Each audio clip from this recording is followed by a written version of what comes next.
Good morning students. ലോകം മൊത്തം Covid എന്ന മഹാവ്യാധിയിൽ വിറങ്ങിലിച്ചു നിൽക്കുന്ന സമയത്താണ് നാം ഇന്നുള്ളത്. ഈ ഒരു സാഹചര്യത്തിൽ വിദ്യാഭ്യാസ സ്ഥാപനങ്ങൾ തുറന്ന് പ്രവർത്തിക്കാൻ സാധിക്കില്ല. ഈ ഒരു അവസരത്തിലാണ് മോഡേൺ കൺസെപ്റ്റായിട്ടുള്ള ഓൺലൈൻ ടീച്ചിങ്ങിലേക്ക് നാം മാറിയിട്ടുള്ളത്. സോ ഒരു പുതിയ അധ്യയന വർഷത്തിലേക്ക് കടന്നു വരുന്ന എൻ്റെ എല്ലാ വിദ്യാർത്ഥികൾക്കും ഒരു മികച്ച അക്കാഡമിക് ഇയർ ആശംസിക്കുന്നു. നിങ്ങളുടെ തേർഡ് സെമസ്റ്ററിൽ വരുന്ന ഒരു ഇമ്പോർട്ടൻറ്റ് സബ്ജക്റ്റാണ് ബിസിനസ് റെഗുലേഷൻസ് എന്ന് പറയുന്നത്. ബിസിനസ് റെഗുലേഷൻസ് എന്ന് പറയുന്ന ഈ സബ്ജക്റ്റിൽ നമ്മൾ ഡിസ്കസ് ചെയ്യാൻ പോകുന്നത് ഇന്ത്യയിലെ ബിസിനസ്സുമായിട്ട് റിലേറ്റഡ് ആയിട്ടുള്ള ഇമ്പോർട്ടൻറ്റ് നിയമങ്ങളെ കുറിച്ചിട്ടാണ്.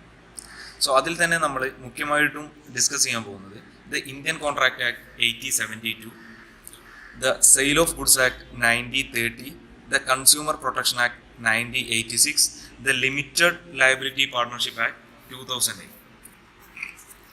ഇത്രയും നിയമങ്ങളെ കുറിച്ചാണ് നമ്മൾ ഈ പേപ്പർ മുഖ്യമായിട്ടും ഡിസ്കസ് ചെയ്യാൻ പോകുന്നത്.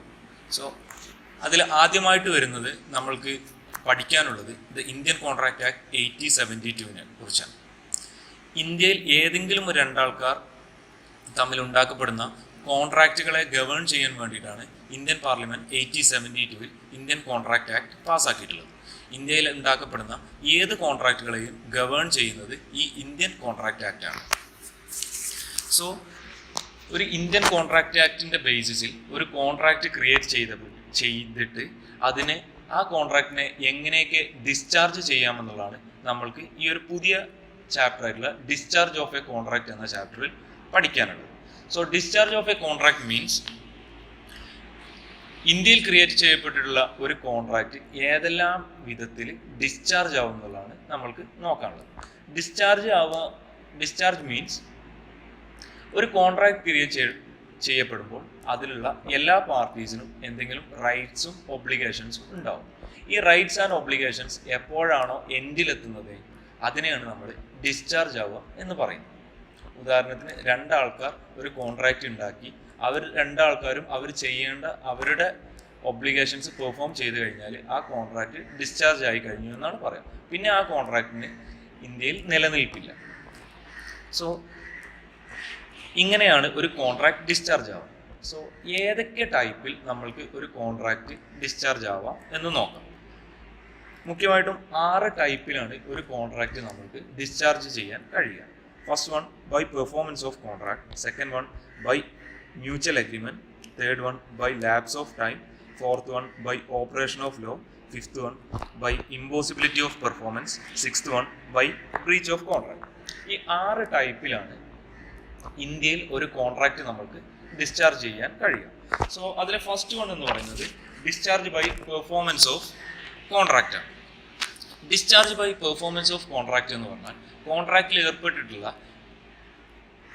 അതിലെ പാർട്ടീസ് എല്ലാവരും അവർ ചെയ്യേണ്ടതായിട്ടുള്ള അവരുടെ ഒബ്ലിഗേഷൻസ് പെർഫോം ചെയ്ത് കഴിയുന്നതിലൂടെ ആ കോൺട്രാക്റ്റിനെ ഡിസ്ചാർജ് ചെയ്യുന്നതിനെയാണ് നമ്മൾ discharge by performance of contract എന്ന് പറയുന്നത്.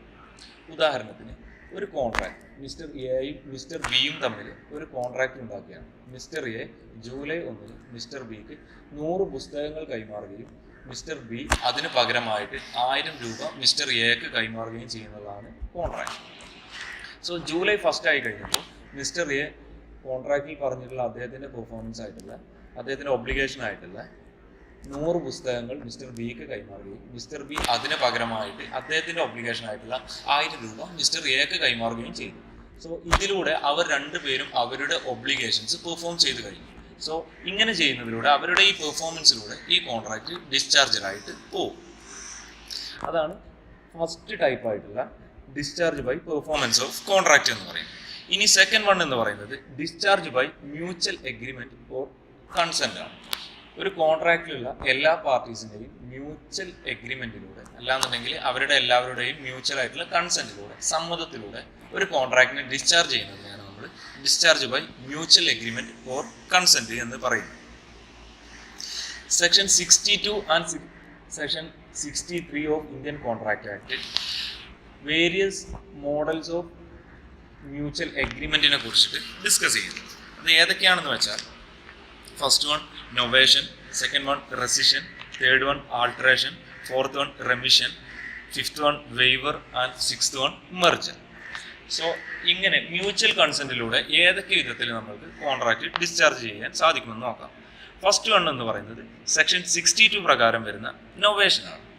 നൊവേഷൻ എന്ന് പറഞ്ഞു കഴിഞ്ഞാൽ നിലവിലുള്ള ഒരു കോൺട്രാക്റ്റിന് പകരം പുതിയൊരു കോൺട്രാക്റ്റിനെ സബ്സ്റ്റിറ്റ്യൂട്ട് ചെയ്യുന്നതിനെയാണ് നമ്മൾ നൊവേഷൻ എന്ന് പറയുന്നത്. നിലവിലുള്ള ഒരു കോൺട്രാക്റ്റിന് പകരമായിട്ട് പുതിയൊരു കോൺട്രാക്റ്റിനെ സബ്സ്റ്റിറ്റ്യൂട്ട് ചെയ്യും. ഇതിലൂടെ പഴയ കോൺട്രാക്റ്റ് ഡിസ്ചാർജഡ് ആയിട്ട് പോവുകയും പുതിയ കോൺട്രാക്റ്റ് എക്സിസ്റ്റ് ചെയ്യുകയും ചെയ്യും. ഉദാഹരണത്തിന് 3 പാർട്ടീസ്. മിസ്റ്റർ എ എന്ന് പറയുന്ന ആൾ മിസ്റ്റർ ബിക്ക് ഒരു 10,000 രൂപ കൊടുക്കാനുണ്ട്. അതേപോലെ മിസ്റ്റർ ബി മിസ്റ്റർ സിക്ക് 10,000 രൂപ കൊടുക്കാനുണ്ട്. സോ ഇവിടെ ആദ്യമുള്ള കോൺട്രാക്റ്റ് എന്ന് പറയുന്നത് മിസ്റ്റർ എയും മിസ്റ്റർ ബിയും തമ്മിലും മിസ്റ്റർ ബിയും മിസ്റ്റർ സിയും തമ്മിലാണ്.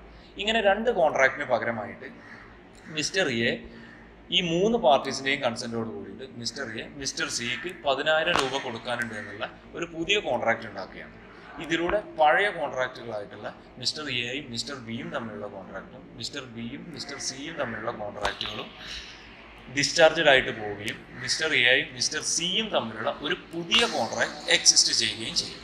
ഇതിനാണ് നമ്മൾ നൊവേഷൻ എന്ന് പറയുന്നത്. സെക്കൻഡ് ടൈപ്പ് എന്ന് പറയുന്നത് ഈ കോൺട്രാക്ട് ഡിസ്ചാർജ് ചെയ്യാൻ കഴിയുന്ന സെക്കൻഡ് ടൈപ്പ് എന്ന് പറയുന്നത് സെക്ഷൻ 62 പ്രകാരമുള്ള റെസിഷൻ ആണ്. റെസിഷൻ എന്ന് പറഞ്ഞു കഴിഞ്ഞാൽ റെസിഷൻ മീൻസ് ക്യാൻസലേഷൻ. സോ പാർട്ടീസിൻ്റെ മ്യൂച്വൽ എഗ്രിമെൻറ്റോട് കൂടി കോൺട്രാക്റ്റ് ക്യാൻസൽ ചെയ്യുന്നതിനെയാണ് നമ്മൾ റെസിഷൻ എന്ന് പറയുന്നത്. റെസിഷൻ ചെയ്യുന്നതിലൂടെ നിലവിലുള്ള കോൺട്രാക്റ്റ് ഡിസല്യൂട്ട് ചെയ്തു. നമ്മൾ നൊവേഷൻ ചെയ്യുന്നതിലൂടെ ഒരു പുതിയ കോൺട്രാക്റ്റ് എക്സിസ്റ്റ് ചെയ്യും. പഴയ കോൺട്രാക്റ്റ് ഡിസല്യൂട്ട് ചെയ്യുന്നതിന് പുറമെ ഒരു പുതിയ കോൺട്രാക്റ്റ് എക്സിസ്റ്റ് ചെയ്യും. പക്ഷേ റെസിഷനിലൂടെ പഴയ കോൺട്രാക്റ്റ് ഡിസല്യൂട്ട് ചെയ്തു പോകും, ഡിസ്ചാർജ് ചെയ്തു പോകും. അതിന് പകരമായിട്ട് പുതിയ യാതൊരു കോൺട്രാക്റ്റുകളും നിലവിൽ വരില്ല. സോ ഈ റെസിഷൻ നമ്മൾക്ക് 2 ടൈപ്പിലാണ് ചെയ്യാൻ കഴിയും. അതിൽ ഫസ്റ്റ് വൺ എന്ന് പറയുന്നത് by mutual consent of the parties.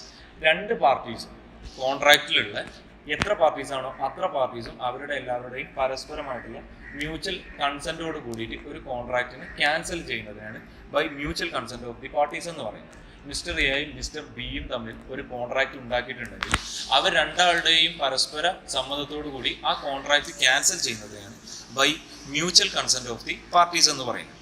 Second one എന്ന് പറയുന്നത് ബൈ ദി എഗ്രീവ്ഡ് പാർട്ടിയാണ്. എഗ്രീവ്ഡ് പാർട്ടി എന്ന് പറഞ്ഞാൽ ഒരു കോൺട്രാക്റ്റിൽ ഏതെങ്കിലും ഒരാൾ അയാൾ ചെയ്യേണ്ടതായിട്ടുള്ള ഒബ്ലിഗേഷൻ പെർഫോം ചെയ്യാതിരിക്കുകയാണെന്നുണ്ടെങ്കിൽ അതിൻ്റെ ഓപ്പോസിറ്റ് പാർട്ടിയെയാണ് നമ്മൾ എഗ്രീവ്ഡ് പാർട്ടി എന്ന് പറയുന്നത്. ഈ എഗ്രീവ്ഡ് പാർട്ടിക്ക് സ്വന്തം ഇഷ്ടപ്രകാരം ആ കോൺട്രാക്റ്റ് ക്യാൻസൽ ചെയ്യാവുന്നതാണ്. ആ കോൺട്രാക്റ്റ് ക്യാൻസൽ ചെയ്യുകയും അതുപോലെ തന്നെ വീഴ്ച വരുത്തിയിട്ടുള്ള പാർട്ടിയുടെ കയ്യിൽ നിന്ന് കോമ്പൻസേഷന് വേണ്ടിയിട്ട് ക്ലെയിം ചെയ്യാവുകയും ചെയ്യുന്നതാണ്. സോ ബൈ എഗ്രീവ്ഡ് പാർട്ടി എന്ന് പറയുന്നതിൽ വീഴ്ച വരുത്താത്ത അല്ലാന്നുണ്ടെങ്കിൽ നഷ്ടം സംഭവിച്ചിട്ടുള്ള പാർട്ടിക്ക് സ്വന്തമായിട്ട് കോൺട്രാക്റ്റ് ക്യാൻസൽ ചെയ്യാൻ കഴിയുന്ന എന്നതിനെയാണ് നമ്മൾ ബൈ അഗ്രീവ്ഡ് പാർട്ടി എന്ന് പറയുന്നത്. സോ റെസിഷൻ എന്ന് പറയുന്നത് ക്യാൻസലേഷൻ ഓഫ് ദി കോൺട്രാക്റ്റ് ആണ്. അതിൽ തന്നെ 2 ടൈപ്പാണുള്ളത്, by mutual consent of the പാർട്ടീസും അതുപോലെ ബൈ അഗ്രീവ്ഡ് പാർട്ടീസും. ഇനി മ്യൂച്വൽ കൺസെൻറ്റോട് കൂടി ഒരു കോൺട്രാക്റ്റ് ഡിസ്ചാർജ് ചെയ്യാൻ കഴിയുന്ന 3ാമത്തെ ടൈപ്പാണ് ആൾട്ടറേഷൻ എന്ന് പറയുന്നത്. ആൾട്ടറേഷൻ എന്ന് പറയുന്നത് നമ്മൾ നോർമലി പറയുന്നത് പോലെ തന്നെ കോൺട്രാക്റ്റുകളുടെ ടേമിൽ എന്തെങ്കിലും മാറ്റങ്ങൾ വരുത്തുന്നതിനെയാണ് നമ്മൾ ആൾട്ടറേഷൻ എന്ന് പറയുന്നത്.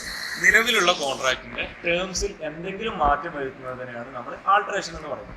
സോ ഇങ്ങനെ ചെയ്യുമ്പോൾ നമ്മുടെ നിലവിലുള്ള പഴയ കോൺട്രാക്റ്റ് ഡിസ്ചാർജഡ് ആവുകയും ആൾട്ടർ ചെയ്തിട്ടുള്ള പുതിയ കോൺട്രാക്റ്റ് നിലവിൽ വരികയും ചെയ്യും. ഉദാഹരണത്തിന് മിസ്റ്റർ എക്സ് മിസ്റ്റർ വൈക്ക് 10 പുസ്തകങ്ങൾ ജൂലൈ 1 കൈമാറാമെന്നുള്ള കോൺട്രാക്റ്റ് ഉണ്ടാക്കുകയും മിസ്റ്റർ വൈ അതിന് പകരമായിട്ട് 1000 രൂപ കൈമാറാമെന്നുള്ള ഒരു കോൺട്രാക്റ്റ് അവർ തമ്മിൽ ക്രിയേറ്റ് ചെയ്യുകയാണ്. പക്ഷേ കുറച്ച് കഴിഞ്ഞപ്പോൾ അവർ രണ്ടുപേരുടെയും മ്യൂച്വൽ കൺസെൻറ്റോട് കൂടി മിസ്റ്റർ എക്സ് 10 പുസ്തകങ്ങൾ എന്നുള്ളത് 100 പുസ്തകങ്ങളാക്കുകയും മിസ്റ്റർ വൈ 1000 രൂപ എന്നുള്ളത് 1,00,000 rupees ആക്കി മാറ്റുകയും ചെയ്തുകൊണ്ട് ആ കോൺട്രാക്റ്റിനെ ആൾട്ടർ ചെയ്യുകയാണ്. ഇങ്ങനെ ചെയ്യുമ്പോൾ പഴയതായിട്ട് ഉണ്ടാക്കിയിട്ടുള്ള ആ കോൺട്രാക്റ്റ് ഡിസ്ചാർജഡ് ആവുകയും ഒരു പുതിയ കോൺട്രാക്റ്റ് നിലവിൽ വരികയും ചെയ്യും.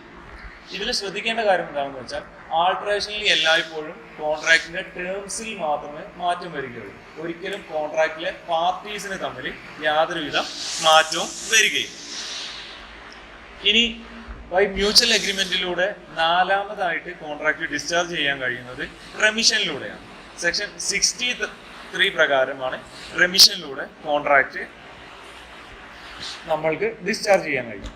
റെമിഷൻ എന്ന് പറയുന്നത് മ്യൂച്വൽ എഗ്രിമെന്റിലൂടെ ഏതെങ്കിലും ഒരു പാർട്ടി മുഴുവനായിട്ട് ചെയ്യേണ്ട ഒരു കാര്യം മറ്റു പാർട്ടിയുടെ കൺസെന്റോടുകൂടി പകുതി ചെയ്തു കൊടുത്താലും അല്ലെങ്കിൽ അതിൻ്റെ ഒരു ഭാഗം ചെയ്തു കൊടുത്താൽ പോലും മറ്റേ പാർട്ടി അംഗീകരിക്കുമെന്നുണ്ടെന്നുണ്ടെങ്കിൽ അതിനെയാണ് നമ്മൾ റെമിഷൻ എന്ന് പറയുന്നത്. ഉദാഹരണത്തിന് മിസ്റ്റർ എ മിസ്റ്റർ ബിക്ക് 1000 രൂപ കൊടുക്കാനുണ്ട്. പക്ഷെ മിസ്റ്റർ എയുടെയും മിസ്റ്റർ ബിയുടെയും മ്യൂച്വൽ കൺസെന്റോട് കൂടി ഒരു 700 രൂപ കൊടുത്തിട്ട് ആ കോൺട്രാക്ട് സെറ്റിൽ ചെയ്യുകയാണെന്നുണ്ടെങ്കിൽ അതിനെയാണ് റെമിഷൻ എന്ന് പറയുന്നത്. ഇതിനും രണ്ട് പാർട്ടീസിൻ്റെയും കൺസെന്റ് ആവശ്യമാണ്. മുഴുവനായിട്ട് ചെയ്യേണ്ട ഒരു കാര്യം മുഴുവനായിട്ട് ചെയ്യാതെ അതിൻ്റെ ഒരു ഭാഗം മാത്രം പെർഫോം ചെയ്യുന്നതിലൂടെ അവരുടെ ഒബ്ലിഗേഷൻ പൂർത്തിയാവുന്നതിനെയാണ് റെമിഷൻ എന്ന് പറയുന്നത്. സോ ഇനി നമുക്ക് നെക്സ്റ്റ് ആയിട്ട് മ്യൂച്വൽ കൺസെന്റോട് കൂടിയിട്ട് ഒരു കോൺട്രാക്ട് ഡിസ്ചാർജ് ചെയ്യാൻ കഴിയുന്ന അഞ്ചാമത്തെ വഴിയാണ് വെയ്വർ എന്ന് പറയുന്നത്. വെയ്വർ എന്ന് പറയുന്നത് ഏതെങ്കിലും ഒരു പാർട്ടി മറ്റൊരു പാർട്ടി ചെയ്യേണ്ട ഒബ്ലിഗേഷനിൽ നിന്ന് ആ പാർട്ടിയെ ഒഴിവാക്കി കൊടുക്കുന്നതിനെയാണ് വെയ്വർ എന്ന് പറയുന്നത്. രണ്ടുപേരുടെയും മ്യൂച്വൽ കൺസെന്റോട് കൂടിയിട്ട് ഒരു പാർട്ടി ചെയ്യേണ്ട കാര്യത്തിൽ നിന്ന് അയാൾ ചെയ്യേണ്ട ഒബ്ലിഗേഷൻ ചെയ്യണ്ട എന്ന് പറയുന്നതിനെയാണ് നമ്മൾ വെയ്വർ എന്ന് പറയുന്നത്. ഉദാഹരണത്തിന് മിസ്റ്റർ എക്സ് മിസ്റ്റർ വൈയുടെ ചിത്രം വരയ്ക്കാമെന്നുള്ള ചിത്രം പെയിന്റ് ചെയ്യാമെന്നുള്ള ഒരു കോൺട്രാക്റ്റിൽ ഏർപ്പെട്ടിരുന്നു. രണ്ടുപേരുടെയും മ്യൂച്വൽ കൺസെന്റോട് കൂടി ആ ചിത്രം വരയ്ക്കണ്ട എന്ന് മിസ്റ്റർ വൈ പറയുകയാണെങ്കിൽ അതിനെയാണ് നമ്മൾ വെയ്വർ എന്ന് പറയുന്നത്. സോ ഇതിലെ 6th ടൈപ്പ് മ്യൂച്വൽ കൺസെന്റോട് കൂടി കോൺട്രാക്ട് ഡിസ്ചാർജ് ചെയ്യാൻ കഴിയുന്ന 6th ടൈപ്പ് എന്ന് പറയുന്നത് മെർജറാണ്. മെർജർ എന്ന് പറഞ്ഞാൽ നോർമലി പറയുന്ന പോലെ ഏതെങ്കിലും 2 or 3 കോൺട്രാക്റ്റുകൾ മെർജ് ചെയ്തുകൊണ്ട് ഒറ്റ കോൺട്രാക്റ്റ് ആക്കി മാറ്റുന്നതിനെയാണ് നമ്മൾ മെർജർ എന്ന് പറയുന്നത്. സോ ഈ മെർജ് ചെയ്യുന്നതിലൂടെ പഴയ കോൺട്രാക്റ്റുകൾ ഡിസ്ചാർജ് ചെയ്യുകയും പുതിയ കോൺട്രാക്റ്റുകൾ എക്സിസ്റ്റ് ചെയ്യുകയും ചെയ്യും. നിലവിലുള്ള 2 or 3 കോൺട്രാക്റ്റുകൾ മെർജ് ചെയ്ത് പുതിയ ഒരൊറ്റ കോൺട്രാക്റ്റ് ആക്കിയിട്ട് മാറ്റുന്നതിനെയാണ് മെർജർ എന്ന് പറയുന്നത്. സോ ഇത് ചെയ്യുന്നതിലൂടെ പഴയ കോൺട്രാക്റ്റുകളെല്ലാം ഡിസ്ചാർജ് ആവുകയും പുതിയ കോൺട്രാക്റ്റുകൾ എക്സിസ്റ്റ് ചെയ്യുകയും ചെയ്യും. സോ ഇങ്ങനെയുള്ള 6 ടൈപ്പിലാണ് മ്യൂച്വൽ കൺസെന്റോട് കൂടിയിട്ട് നമ്മൾക്ക് ഒരു കോൺട്രാക്റ്റ് ഡിസ്ചാർജ് ചെയ്യാൻ കഴിയുന്നത്. Novation, rescission, alteration, remission, waiver, merger തുടങ്ങിയ രീതികളിലാണ് രണ്ട് പാർട്ടീസിൻ്റെയും അല്ലാന്നുണ്ടെങ്കിൽ ആ കോൺട്രാക്റ്റിലുള്ള മുഴുവൻ പാർട്ടീസിൻ്റെയും മ്യൂച്വൽ കൺസെന്റോട് കൂടിയിട്ട് നമ്മൾക്ക് ഒരു കോൺട്രാക്റ്റ് ഡിസ്ചാർജ് ചെയ്യാൻ കഴിയും. ഇനി കോൺട്രാക്റ്റ് ഡിസ്ചാർജ് ചെയ്യാൻ കഴിയുന്ന 3rd ടൈപ്പ് എന്ന് പറയുന്നത് discharge by lapse of time ആണ്. Discharge by lapse of time എന്ന് പറഞ്ഞാൽ ഇന്ത്യയിലെ ദ ലിമിറ്റേഷൻ ആക്ട് 1963 പ്രകാരം ചില കോൺട്രാക്റ്റുകൾക്ക് ഒരു നിശ്ചിത ടൈം നിർണയിച്ചിട്ടുണ്ട്. ആ ടൈമിന് അപ്പുറത്തേക്ക് പോവുകയാണെന്നുണ്ടെങ്കിൽ ആ കോൺട്രാക്റ്റ് അവിടെ ഇല്ലാതായിട്ട് പോകും. ഇപ്പോൾ ഉദാഹരണത്തിൽ ഇന്ത്യയിൽ ആർക്കെങ്കിലും എതിരെ ഒരു മണി സ്യൂട്ട് ഫയൽ ചെയ്യണമെന്നുണ്ടെങ്കിൽ, അതായത് പണം തരാത്തതിന് കേസ് കൊടുക്കണമെന്നുണ്ടെങ്കിൽ ആ കോൺട്രാക്റ്റ് തൊട്ട് 3 വർഷം വരെ മാത്രമേ അങ്ങനെ ഒരു കേസ് ഇന്ത്യയിൽ നമ്മൾക്ക് ഫയൽ ചെയ്യാൻ കഴിയുള്ളൂ. സോ 3 വർഷം കഴിഞ്ഞു കഴിഞ്ഞാൽ ഒരിക്കലും അതിനെതിരെ ഒരു കേസ് കൊടുക്കാൻ കഴിയില്ല. സോ ആ 3 വർഷം കഴിഞ്ഞ് കഴിഞ്ഞാൽ ആ പഴയ കോൺട്രാക്റ്റ് പണം കൊടുക്കാനുള്ള ആ കോൺട്രാക്റ്റ് ഡിസ്ചാർജ് കഴിയും. ഇങ്ങനെ ലാപ്സ് ഓഫ് ടൈം പ്രകാരം ലാപ്സ് ഓഫ് ടൈം മൂലം ഡിസ്ചാർജ് ചെയ്യുന്നതിനെയാണ് discharge by lapse of time എന്ന് പറയുന്നത്. ഇന്ത്യയിലെ ലിമിറ്റേഷൻ ആക്ട് 1963 പ്രകാരം ഇങ്ങനെ ഓരോ കോൺട്രാക്റ്റുകൾക്കും എത്ര ടൈം വരെയാണ് അതിൻ്റെ പെർഫോമൻസിന് വേണ്ടിയിട്ട് അതിൻ്റെ ടൈം ഉള്ളത് എന്ന് കൃത്യമായിട്ട് സ്റ്റേറ്റ് ചെയ്തിട്ടുണ്ട്. സോ ഇങ്ങനെ ഒരു കോൺട്രാക്റ്റ് ഡിസ്ചാർജ് ചെയ്യുകയാണെങ്കിൽ അതിനെയാണ് നമ്മൾ discharge by lapse of time എന്ന് പറയുന്നത്. ഈ next 4th type of discharging of contract എന്ന് പറയുന്നത് discharge by operation of law ആണ്. ഇന്ത്യയിലെ നിയമം മൂലം ഏതെങ്കിലും കോൺട്രാക്റ്റുകൾ ഡിസ്ചാർജ് ചെയ്യുന്നുണ്ട് എന്നുണ്ടെങ്കിൽ അതിനെയാണ് discharge by operation of law എന്ന് പറയുന്നത്. ഈ തലത്തിൽ discharge by operation of law പ്രകാരം 4 വിധത്തിലാണ് ഒരു കോൺട്രാക്റ്റ് ഡിസ്ചാർജ് ആയിട്ട് പോകും. അതിൽ ഫസ്റ്റ് വൺ എന്ന് പറയുന്നത് ഡെത്ത് ആണ്. കോൺട്രാക്റ്റിൽ ഏർപ്പെട്ടിട്ടുള്ള ഏതെങ്കിലും ഒരു പാർട്ടി മരണപ്പെടുകയാണെന്നുണ്ടെങ്കിൽ ആ പഴയ കോൺട്രാക്റ്റ് ഡിസ്ചാർജ് ആയിട്ട് പോകും. അതായത് അതിനുള്ള കണ്ടീഷൻ എന്ന് പറഞ്ഞാൽ ആ മരണപ്പെട്ട വ്യക്തിയുടെ സ്കില്ലോ അല്ലാന്നുണ്ടെങ്കിൽ അദ്ദേഹത്തിന്റെ നോളജോ ആ കോൺട്രാക്ട് ഫുൾഫിൽ ചെയ്യാൻ ആവശ്യമായിട്ട് വരികയാണെന്നുണ്ടെങ്കിൽ അങ്ങനെയുള്ള സാഹചര്യത്തിലാണ് ആ കോൺട്രാക്ട് ഡിസ്ചാർജറായിട്ട് പോവുക. ഉദാഹരണത്തിന് ഒരു പെയിന്ററുമായിട്ട് മറ്റൊരാൾ അയാളുടെ ചിത്രം പെയിന്റ് ചെയ്യാൻ വേണ്ടിയിട്ട് കോൺട്രാക്ട് ഉണ്ടാക്കുകയും ആ പെയിന്റർ മരണപ്പെടുകയും ചെയ്യുകയാണെന്നുണ്ടെങ്കിൽ ആ കോൺട്രാക്ട് ഓട്ടോമാറ്റിക്കലി ഡിസ്ചാർജറായിട്ട് പോകും. കാരണം ആ കോൺട്രാക്ട് ഫുൾഫിൽ ചെയ്യണമെന്നുണ്ടെങ്കിൽ ആ പെയിന്ററുടെ ഇൻഡിവിജ്വൽ സ്കില്ല് ആവശ്യമായിട്ട് ഉണ്ട്. സോ ഈ തരത്തിലാണ് ഡിസ്ചാർജ് ബൈ ഓപ്പറേഷൻ ഓഫ് ലോയിലെ ഫസ്റ്റ് ടൈപ്പായിട്ട് വരുന്നത്. സെക്കൻഡ് ടൈപ്പ് എന്ന് പറയുന്നത് ഇൻസോൾവൻസിയാണ്. ഏതെങ്കിലും കോൺട്രാക്റ്റിൽ ഏർപ്പെട്ടിട്ടുള്ള ഏതെങ്കിലും ഒരു പാർട്ടി ഇൻസോൾവെന്റ് അല്ലാന്നുണ്ടെങ്കിൽ പാപ്പരാവുക, അയാൾക്ക് കൊടുക്കാനുള്ള പൈസ കൊടുക്കാനില്ലാത്ത സാഹചര്യത്തിലോട്ട് വരികയാണെന്നുണ്ടെങ്കിൽ ഓട്ടോമാറ്റിക്കായിട്ട് ആ കോൺട്രാക്ട് ഡിസ്ചാർജഡ് പോകും. അതിന് പകരമായിട്ട് അദ്ദേഹത്തിന്റെ ലീഗൽ റെപ്രസെൻറ്റേറ്റീവുമായിട്ടായിരിക്കും പുതിയ കോൺട്രാക്ട് നിലവിൽ വരിക. ഈ ഇൻസോൾവെന്റ് ആയിട്ടുള്ള വ്യക്തിയുമായിട്ടുള്ള എല്ലാ കോൺട്രാക്റ്റൽ ലയബിലിറ്റീസും ആ സമയത്ത് തന്നെ നിയമം മൂലം ഡിസ്ചാർജഡ് ആയിട്ട് പോകും. ഇനി മൂന്നാമതായിട്ട് വരുന്നത് ഓപ്പറേഷൻ ഓഫ് ലോയിൽ മൂന്നാമതായിട്ട് വരുന്നത് മെറ്റീരിയൽ ആൾട്ടറേഷൻ ആണ്. കോൺട്രാക്റ്റിൽ ഏർപ്പെട്ടിട്ടുള്ള ഏതെങ്കിലും ഒരു പാർട്ടി അവർ തമ്മിലുണ്ടാക്കിയിട്ടുള്ള കോൺട്രാക്റ്റിന്റെ മെറ്റീരിയൽസിൽ എന്തെങ്കിലും ആൾട്ടറേഷൻ അല്ലെങ്കിൽ എന്തെങ്കിലും പുതുതായിട്ട് കൂട്ടിച്ചേർക്കുകയോ മറ്റോ അയാളുടെ സ്വന്തം ഇഷ്ടപ്രകാരം ചെയ്യുകയാണെന്നുണ്ടെങ്കിൽ ആ കോൺട്രാക്റ്റും ആ സമയം തന്നെ ഡിസ്ചാർജഡ് ആയിട്ട് പോകും.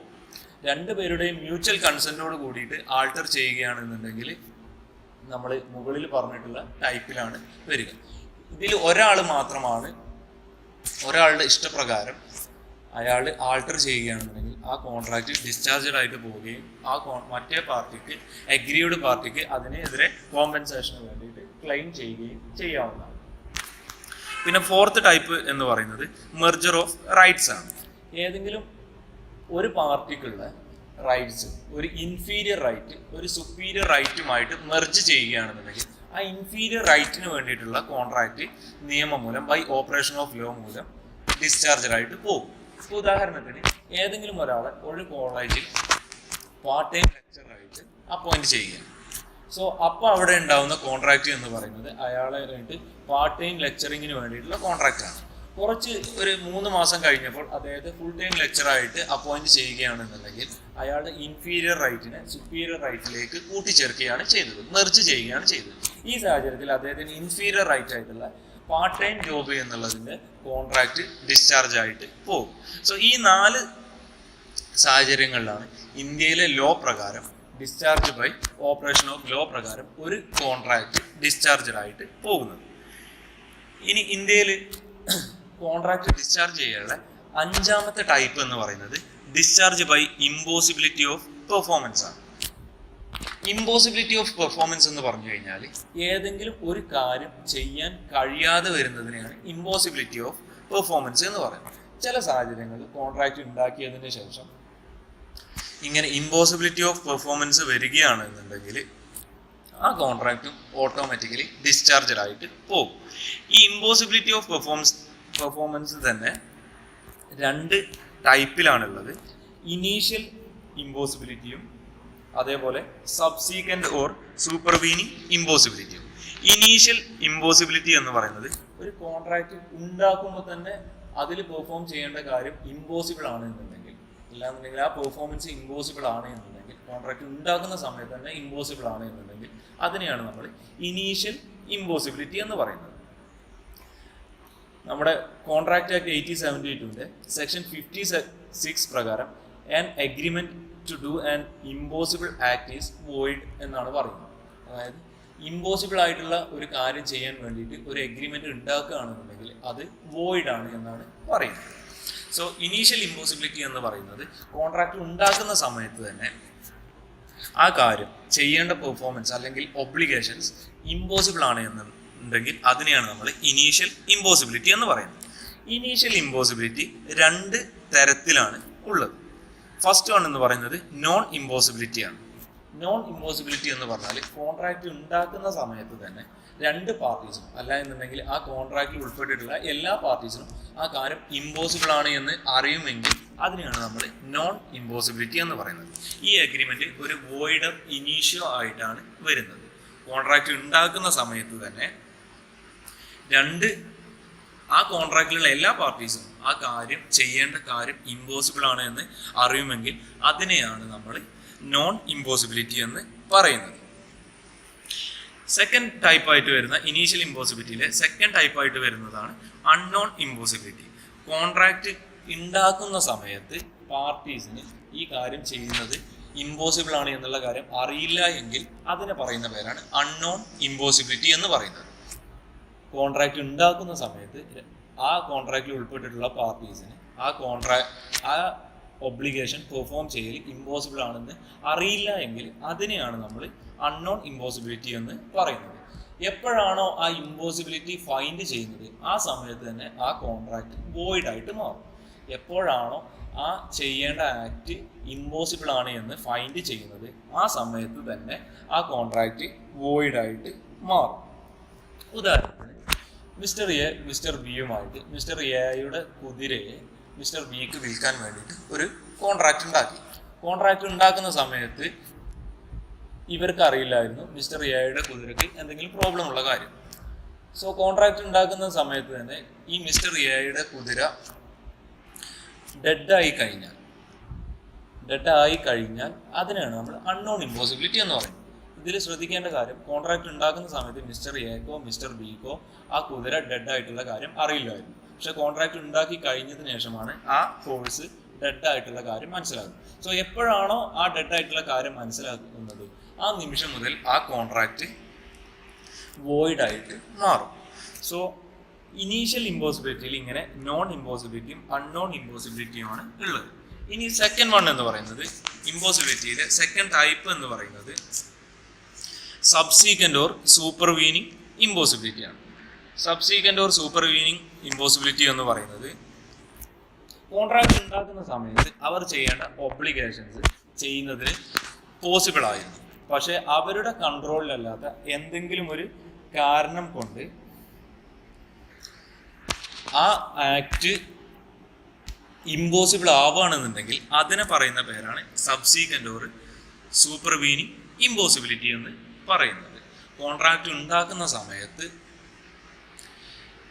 ആ ആക്ട് ആ ചെയ്യേണ്ട ഒബ്ലിഗേഷൻസിന് യാതൊരു കുഴപ്പമില്ലായിരുന്നു, അത് പോസിബിൾ ആയിട്ടുള്ള ഒരു ആക്ട് ആയിരുന്നു. പക്ഷെ കോൺട്രാക്റ്റ് ഉണ്ടാക്കി കഴിഞ്ഞതിൻ്റെ ശേഷം ആ കാര്യം ഇമ്പോസിബിൾ ആയിട്ട് മാറുകയാണ്, അവരുടെ കൺട്രോളിൽ ഇല്ലാത്ത കാര്യങ്ങൾ കൊണ്ട് ഇമ്പോസിബിൾ ആയിട്ട് മാറുകയാണ് എന്നുള്ളതെങ്കിലാണ് അതിനെയാണ് നമ്മൾ സബ്സീക്വന്റ് ഓർ സൂപ്പർവീനിങ് ഇമ്പോസിബിലിറ്റി എന്ന് പറയുന്നത്. ഉദാഹരണത്തിന് നമ്മൾ നേരത്തെ പറഞ്ഞിട്ടുള്ള കുതിരയുടെ ഹോഴ്സിന്റെ കേസ് തന്നെ എടുക്കുകയാണെന്നുണ്ടെങ്കിൽ മിസ്റ്റർ എ മിസ്റ്റർ ബിക്ക് ഹോഴ്സ് വിൽക്കാമെന്നുള്ള കോൺട്രാക്റ്റിൽ ഏർപ്പെട്ടു. ആ കോൺട്രാക്റ്റ് ഉണ്ടാക്കുന്ന സമയത്ത് ആ ഹോഴ്സ് അലൈവായിരുന്നു, ജീവനോടെ ഉണ്ടായിരുന്നു. മിസ്റ്റർ ബി കണ്ടു ബോധ്യപ്പെട്ടതാണ്. അവർ ജൂലൈ 1-ാം തീയതി ആ കുതിരയെ കൈമാറാമെന്നുള്ള കോൺട്രാക്റ്റിൽ ഏർപ്പെട്ടു. എന്നാൽ അവരുടെ കൺട്രോളിലല്ലാതെ ജൂൺ 25 ആയപ്പോൾ ആ കുതിര മരണപ്പെടുകയാണെന്നുണ്ടെങ്കിൽ ആ കോൺട്രാക്റ്റ് പിന്നെ നമ്മൾക്ക് പെർഫോം ചെയ്യാൻ ഇമ്പോസിബിൾ ആണ്. സോ ഇങ്ങനെയുള്ള ഇമ്പോസിബിലിറ്റിയാണ് നമ്മൾ സബ്സീക്വന്റ് ഓർ സൂപ്പർവീനിങ് ഇമ്പോസിബിലിറ്റി എന്ന് പറയുന്നത്. So discharge by impossibility of subsequent or supervening impossibility English ലോയിൽ അറിയപ്പെടുന്നത് ഡോക്ട്രൈൻ ഓഫ് ഫ്രസ്ട്രേഷൻ എന്നാണ്. നമ്മൾ പറഞ്ഞിട്ടുള്ള സൂപ്പർവീനിങ് ഇമ്പോസിബിലിറ്റീസ് അറിയപ്പെടുന്നത് ഡോക്ട്രൈൻ ഓഫ് ഫ്രസ്ട്രേഷൻ എന്ന പേരിലാണ്. എന്തെങ്കിലും ഒരു കാരണം മൂലം നമ്മുടെ കൺട്രോളിൻ്റെ അപ്പുറത്തുള്ള ബിയോണ്ട് ഓഫ് അവർ കൺട്രോൾ മൂലം ഏതെങ്കിലും ഒരു പെർഫോമൻസ് ഇമ്പോസിബിൾ ആയിട്ട് വരികയാണെന്നുണ്ടെങ്കിൽ അതിനെ പറയുന്ന പേരാണ് ഡോക്ട്രൈൻ ഓഫ് ഫ്രസ്ട്രേഷൻ. പാര 2 of section 56 of the contract act 1872. So ഈ ഡോക്ട്രൈൻ ഓഫ് ഫ്രസ്ട്രേഷൻ എന്ന് പറയുന്നത് നമ്മുടെ കൺട്രോളിലല്ലാത്ത കാരണങ്ങൾ മൂലം നമ്മൾ കോൺട്രാക്റ്റിൽ ചെയ്യേണ്ട പെർഫോമൻസ് ഇമ്പോസിബിൾ ആയിട്ട് വരികയാണെന്നുണ്ടെങ്കിൽ അതിനെ പറയുന്ന പേരാണ് ഡോക്ട്രൈൻ ഓഫ് ഫ്രസ്ട്രേഷൻ എന്ന് പറയുന്നത്. ഈ ഡോക്ട്രൈൻ ഓഫ് ഫ്രസ്ട്രേഷൻ മൂലം ഒരു കോൺട്രാക്റ്റ് ഏതെല്ലാം സമയത്ത് ഡിസ്ചാർജഡ് ആവുമെന്ന് നമ്മൾക്ക് നോക്കാം. ഡോക്ട്രൈൻ ഓഫ് ഫ്രസ്ട്രേഷൻ മൂലം ഒരു കോൺട്രാക്റ്റ് ഏതെല്ലാം സമയത്ത് അല്ലെങ്കിൽ ഏതെല്ലാം വിധത്തിൽ ഡിസ്ചാർജഡ് ആവുമെന്ന് നമ്മൾക്ക് നോക്കാം. ഫസ്റ്റ് വൺ എന്ന് പറഞ്ഞാൽ destruction of subject matter of contract ആണ്. Destruction of subject matter of contract എന്ന് പറഞ്ഞു കഴിഞ്ഞാൽ ആ പാർട്ടീസിൻ്റെ കൺട്രോൾഡ് അല്ലാത്ത കാര്യങ്ങൾ മൂലം അവർ ഏത് സബ്ജക്റ്റ് മാറ്ററിന്റെ പേരിലാണോ കോൺട്രാക്ട് ഉണ്ടാക്കിയിട്ടുള്ളത് ആ സബ്ജക്റ്റ് മാറ്റർ ഡിസ്ട്രക്ട് ചെയ്ത് അല്ലാന്നുണ്ടെങ്കിൽ കേട് വന്നു പോകുന്നതിനാണ് നമ്മൾ destruction of subject matter of contract എന്ന് പറയുന്നത്. ഉദാഹരണത്തിന് എക്സ് എന്ന് പറയുന്ന ആള് വൈ എന്ന് പറയുന്ന ആൾക്ക് ഒരു ബൈക്ക് വിൽക്കാൻ കോൺട്രാക്ട് ഉണ്ടാക്കുകയും എന്നാൽ എക്സിന്റെ കൺട്രോളിലല്ലാത്തൊരു കാര്യം മൂലം ആ ബൈക്ക് ആക്സിഡന്റിൽ നശിച്ചു പോവുകയും ചെയ്യുകയാണെന്നുണ്ടെങ്കിൽ ആ ഒരു കോൺട്രാക്ട് ഈ ഡോക്ട്രൈൻ ഓഫ് ഫ്രസ്ട്രേഷൻ മൂലം ഡിസ്ചാർജഡ് ആയിട്ട് പോകും. So destruction of subject matter of contract എന്ന് പറയുന്നത് കോൺട്രാക്റ്റിലുള്ള പാർട്ടീസിന്റെ കാരണം കൊണ്ടല്ലാതെ ആ സബ്ജക്റ്റ് മാറ്ററിന് എന്തെങ്കിലും ഡിസ്ട്രക്ഷൻ വന്നു പോവുകയാണെങ്കിൽ അതിനെയാണ് നമ്മൾ destruction of subject matter of contract എന്ന് പറയുന്നത്. ഡോക്ട്രൈൻ ഓഫ് ഫ്രസ്ട്രേഷനിലെ സെക്കൻഡ് ടൈപ്പ് എന്ന് പറയുന്നത് death or personal incapacity of the പാർട്ടിയാണ്. ഏതെങ്കിലും ഒരു കോൺട്രാക്റ്റിൽ അതിലെ കോൺട്രാക്റ്റിംഗ് പാർട്ടിയുടെ പേഴ്സണൽ സ്കില്ലോ നോളജോ ആ കോൺട്രാക്റ്റിന് ആവശ്യമായിട്ട് വരികയാണെന്നുണ്ടെങ്കിൽ അങ്ങനെയുള്ള ആ പാർട്ടിയുടെ ഡെത്തോ അല്ലാന്നുണ്ടെങ്കിൽ പേഴ്സണൽ ഇൻകപ്പാസിറ്റിയോ ഡോക്ട്രൈൻ ഓഫ് ഫ്രസ്ട്രേഷൻ ആയിട്ട് രേഖപ്പെടുത്തും. ഉദാഹരണത്തിന് നമ്മൾ നേരത്തെ പറഞ്ഞ എക്സാമ്പിൾ ആയിട്ടുള്ള ഒരു പെയിന്റർ മറ്റൊരാളുമായിട്ട് കോൺട്രാക്ട് ഉണ്ടാക്കുകയും അയാളുടെ ചിത്രം പെയിന്റ് ചെയ്യാൻ വേണ്ടി കോൺട്രാക്ട് ഉണ്ടാക്കുകയും എന്നാൽ ആ കോൺട്രാക്ട് ഫുൾഫിൽ ചെയ്യുന്നതിന് മുമ്പ് അദ്ദേഹം മരണപ്പെടുകയോ അല്ലാന്നുണ്ടെങ്കിൽ അദ്ദേഹത്തിന് മറ്റെന്തെങ്കിലും ഫിസിക്കലായിട്ടുള്ള പ്രശ്നങ്ങൾ ഉണ്ടാവുകയോ ചെയ്യുകയാണെന്നുണ്ടെങ്കിൽ അതിനെ നമ്മൾ ഡോക്ട്രൈൻ ഓഫ് ഫ്രസ്ട്രേഷൻ ആയിട്ടാണ് കാൽക്കുലേറ്റ് ചെയ്യുന്നത്. സോ ഇങ്ങനെ സംഭവിക്കുകയാണെന്നുണ്ടെങ്കിൽ ആ കോൺട്രാക്ട് ഡിസ്ചാർജഡ് ആയിട്ട് പോകും. ഇനി മൂന്നാമതായിട്ട് വരുന്ന ഡോക്ട്രൈൻ ഓഫ് ഫ്രസ്ട്രേഷനിൽ വരുന്ന മൂന്നാമത്തെ കേസ് എന്ന് പറയുന്നത് ചേഞ്ച് ഓഫ് ലോ ആണ്. നമ്മുടെ നാട്ടിലുള്ള നിയമത്തിലുള്ള എന്തെങ്കിലും മാറ്റങ്ങൾ, ആ മാറ്റങ്ങൾ ഒരിക്കലും കോൺട്രാക്റ്റിംഗ് പാർട്ടീസിന്റെ കൺട്രോളിൽ വരുന്നതല്ല. ഉദാഹരണത്തിന് ജോൺ എന്ന് പറയുന്ന ആള് ജോബി എന്ന് പറയുന്ന ആൾക്ക് അയാളുടെ സ്ഥലം വിൽക്കാൻ വേണ്ടി കോൺട്രാക്ട് ഉണ്ടാക്കും. അയാളുടെ കയ്യിലുള്ള 10 സെന്റ് സ്ഥലം ജോബിക്ക് വിൽക്കാൻ വേണ്ടിയിട്ട് ജോണ് കോൺട്രാക്ട് ക്രിയേറ്റ് ചെയ്യും. പക്ഷെ ആ കോൺട്രാക്റ്റിംഗ് ഡേറ്റ് വരുന്നതിന് മുമ്പ് തന്നെ ഗവൺമെന്റ് ആ സ്ഥലം ഒരു പുതിയ ലോയിലൂടെ അക്വയർ ചെയ്യുകയാണെന്നുണ്ടെങ്കിൽ ആ കോൺട്രാക്റ്റിനെ നമ്മൾ ഡോക്ട്രൈൻ ഓഫ് ഫ്രസ്ട്രേഷൻ ആയിട്ട് നോക്കും. സോ ആ കോൺട്രാക്ട് ജോണും ജോബിയും തമ്മിൽ ഉണ്ടാക്കിയിട്ടുള്ള കോൺട്രാക്ട് ഡിസ്ചാർജഡ് ആയിട്ട് പോവുകയും ചെയ്യും. പിന്നെ ഫോർത്ത് വൺ എന്ന് പറയുന്നത് ഡിക്ലറേഷൻ ഓഫ് വാറാണ്. നമ്മൾ മറ്റൊരു കൺട്രിയിലുള്ള ഒരാളുമായിട്ട് കോൺട്രാക്ട് ഉണ്ടാക്കുകയും എന്നാൽ നമ്മുടെ രാജ്യം ആ രാജ്യവുമായിട്ട് യുദ്ധം പ്രഖ്യാപിക്കുകയും ചെയ്യുകയാണെന്നുണ്ടെങ്കിൽ ആ കോൺട്രാക്ട് ഉടനെ തന്നെ ഡിസ്ചാർജഡ് ആയിട്ട് പോകും. അതും ആ കോൺട്രാക്റ്റിംഗ് പാർട്ടീസിന്റെ കൺട്രോളിൽ വരുന്ന കാര്യമല്ല. സോ ഇങ്ങനെയുള്ള 4 കേസുകളിലൂടെയാണ് ഡോക്ട്രൈൻ ഓഫ് ഫ്രസ്ട്രേഷൻ അല്ല എന്നുണ്ടെങ്കിൽ സൂപ്പർവീനിങ് ഇമ്പോസിബിലിറ്റീസിലൂടെ ഒരു കോൺട്രാക്ട് ഡിസ്ചാർജ് ചെയ്ത് പോകുന്നത്. നെക്സ്റ്റ് ആയിട്ട് വരുന്നത് നമ്മുടെ കോൺട്രാക്ട് ഡിസ്ചാർജ് ചെയ്യാനുള്ള 6th ടൈപ്പ് ആയിട്ടുള്ള discharge by breach of contract ആണ്. Discharge by breach of contract എന്ന് പറയുന്നത് ഒരു കോൺട്രാക്റ്റിൽ ഏർപ്പെട്ടിട്ടുള്ള കോൺട്രാക്റ്റിംഗ് പാർട്ടീസ് അവർ ചെയ്യേണ്ട അവരുടെ ഡ്യൂട്ടി അവർ ചെയ്തില്ല എന്നുണ്ടെങ്കിൽ, അവർ ചെയ്യേണ്ട ഒബ്ലിഗേഷൻ അവർ പെർഫോം ചെയ്തില്ല എന്നുണ്ടെങ്കിൽ അങ്ങനെ വരുന്ന ബ്രീച്ച് കൊണ്ട് കോൺട്രാക്ട് ഡിസ്ചാർജ് ആവുന്നതിനെയാണ് discharge by breach of contract എന്ന് പറയും. ബ്രീച്ച് ഓഫ് കോൺട്രാക്ട് 2 ടൈപ്പിലാണ് ഉള്ളത്. ഫസ്റ്റ് വൺ എന്ന് പറയുന്നത് ആക്ച്വൽ ബ്രീച്ച് ഓഫ് കോൺട്രാക്റ്റും സെക്കൻഡ് വൺ എന്ന് പറയുന്നത് anticipatory breach or constructive breach of കോൺട്രാക്റ്റുമാണ്. ആക്ച്വൽ ബ്രീച്ച് ഓഫ് കോൺട്രാക്ട് എന്ന് പറയുന്നത് ആ കോൺട്രാക്റ്റിംഗ് പാർട്ടിയിലുള്ള ഒരു പാർട്ടി അയാൾ ചെയ്യേണ്ട അയാളുടെ പെർഫോമൻസ് അയാളുടെ ഡ്യൂ ഡേറ്റിൽ ചെയ്യാൻ തയ്യാറാവുന്നില്ല എന്നുണ്ടെങ്കിൽ അതിനെ പറയുന്ന പേരാണ് ആക്ച്വൽ ബ്രീച്ച് ഓഫ് കോൺട്രാക്റ്റ് എന്ന് പറയുന്നത്. ഒരാൾ ജൂലൈ 31 എന്തെങ്കിലും ഒരു ഒബ്ലിഗേഷൻ ചെയ്യാനുണ്ടായിട്ട് അയാൾ ആ പറയുന്ന ഡ്യൂ ഡേറ്റിൽ അത് ചെയ്യുന്നില്ല എന്നുണ്ടെങ്കിൽ അതിനെ പറയുന്ന പേരാണ് ആക്ച്വൽ ബ്രീച്ച് ഓഫ് കോൺട്രാക്റ്റ് എന്ന് പറയുന്നത്. ഈ ആക്ച്വൽ ബ്രീച്ച് ഓഫ് കോൺട്രാക്റ്റ് 2 വഴികളിലാണ് സംഭവിക്കുന്നത്. 2 ടൈപ്സ് ആണുള്ളത്. On due date of performance and during the course of performance. On due date of performance എന്ന് പറയുന്നത് ഒരാൾ എന്നാണോ അയാളുടെ ഒബ്ലിഗേഷൻ പെർഫോം ചെയ്യേണ്ടത് ആ ദിവസം അത് ചെയ്യാൻ വിസമ്മതിക്കുകയാണ് എന്നുണ്ടെങ്കിൽ അല്ലെങ്കിൽ റെഫ്യൂസ് ചെയ്യുകയാണെന്നുണ്ടെങ്കിൽ അതിനെ പറയുന്ന പേരാണ് on due date of performance എന്ന് പറയുന്നത്. സോ ഇതിനെ നമ്മൾ വിളിക്കുന്നത് actual breach of contract on due date of performance എന്നാണ്. 31-ാം തീയതി ഒരാൾ മറ്റൊരാൾക്ക് 100 പുസ്തകങ്ങൾ കൈമാറണമെന്നുള്ള കോൺട്രാക്ട് ഉണ്ടാക്കിയിട്ടുണ്ടെന്നുണ്ടെങ്കിൽ ആ 31-ാം തീയതി ആവുമ്പോൾ അയാൾ ഞാൻ കൈമാറില്ല എന്ന് അയാളുടെ ഒബ്ലിഗേഷൻ പെർഫോം ചെയ്യുന്നതിന് റെഫ്യൂസ് ചെയ്യുകയാണെന്നുണ്ടെങ്കിൽ അതിനെ പറയുന്ന പേരാണ് on due date of performance എന്ന് പറയും. ഇനി സെക്കൻഡ് ടൈപ്പ് എന്ന് പറയുന്നത് during the course of performance ആണ്. During the course of performance എന്ന് പറഞ്ഞു കഴിഞ്ഞാൽ ഒരു പാർട്ടി, കോൺട്രാക്റ്റിലുള്ള ഒരു പാർട്ടി അയാൾ ചെയ്യേണ്ട ഒബ്ലിഗേഷൻ പെർഫോം ചെയ്ത് സ്റ്റാർട്ട് ചെയ്യുകയും എന്നാൽ അത് മുഴുവനാക്കുന്നതിന് മുമ്പ് അയാൾ ബാക്കിയുള്ള അയാളുടെ ഒബ്ലിഗേഷൻ പെർഫോം ചെയ്യാൻ റെഫ്യൂസ് ചെയ്യുകയും ചെയ്യുകയാണെന്നുണ്ടെങ്കിൽ അതിനെ പറയുന്ന പേരാണ് during the course of performance എന്ന് പറയുന്നത്. ഉദാഹരണത്തിന് മിസ്റ്റർ എ മിസ്റ്റർ ബിയുമായിട്ട് 300 ഫാൻ കൈമാറുന്നതിന് വേണ്ടി കോൺട്രാക്ട് ക്രിയേറ്റ് ചെയ്യും. 3 തവണകളായിട്ടാണ് ഫാൻ കൈമാറുന്നത്. ഓരോ തവണയും 100 ഫാൻ വെച്ച് 3 തവണയായിട്ട് 300 ഫാൻ മിസ്റ്റർ എ മിസ്റ്റർ ബിക്ക് കൈമാറും. മിസ്റ്റർ എ ആദ്യത്തെ 2 ഇൻസ്റ്റാൾമെന്റും 100 ഫാൻ വെച്ചുള്ള 2 ഇൻസ്റ്റാൾമെന്റും പെർഫോം കൊടുക്കുകയും അയാളുടെ ഒബ്ലിഗേഷൻ ആയിട്ടുള്ള 2 ഇൻസ്റ്റാൾമെന്റും ചെയ്യുകയും 3-ാമത്തെ ഇൻസ്റ്റാൾമെന്റ് വന്നപ്പോൾ അയാൾ ചെയ്യാൻ റെഫ്യൂസ് ചെയ്യുകയും ചെയ്യുകയാണെന്നുണ്ടെങ്കിൽ അതിനെ പറയുന്ന പേരാണ് during the course of performance എന്ന് പറയുന്നത്. സോ ആക്ച്വൽ ബ്രീച്ച് ഓഫ് കോൺട്രാക്റ്റിൽ 2 ടൈപ്പ് ഓഫ് ബ്രീച്ച് ആണുള്ളത്. ഓൺ ഡ്യൂ ഡേറ്റ് ഓഫ് പെർഫോമൻസും second one during the course of പെർഫോമൻസും.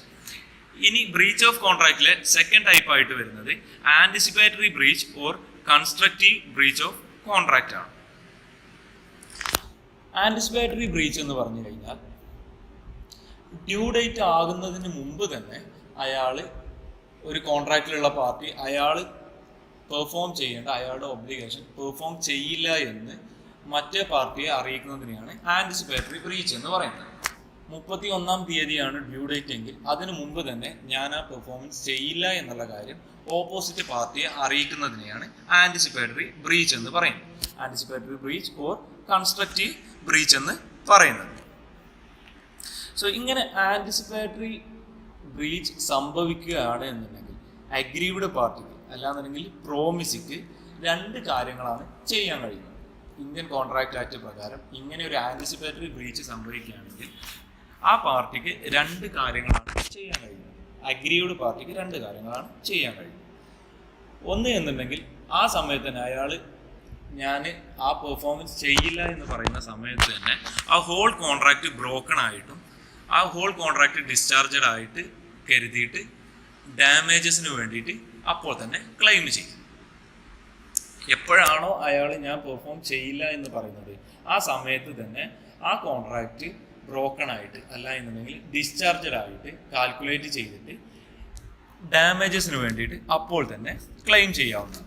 അല്ല എന്നുണ്ടെങ്കിൽ അയാൾക്ക് ചെയ്യാൻ കഴിയുന്ന മറ്റൊരു കാര്യം എന്ന് പറഞ്ഞത് ഡ്യൂ ഡേറ്റ് വരെ വെയിറ്റ് ചെയ്യുകയും എന്നിട്ട് ആ ഡ്യൂ ഡേറ്റിൽ കോമ്പൻസേഷന് വേണ്ടിയിട്ട് ക്ലെയിം ചെയ്യുക. അതുവരെ വന്നിട്ടുള്ള എല്ലാ നഷ്ടപരിഹാരങ്ങൾക്കും വേണ്ടിയിട്ട് ആ നോൺ പെർഫോമൻസ് മൂലം ഉണ്ടായിട്ടുള്ള എല്ലാ കോൺസിക്വൻസസിനും വേണ്ടിയിട്ട് ആ ഡ്യൂ ഡേറ്റിൻ്റെ അന്ന് ഡാമേജസിന് വേണ്ടിയിട്ട് ക്ലെയിം ചെയ്യുകയും ചെയ്യാം.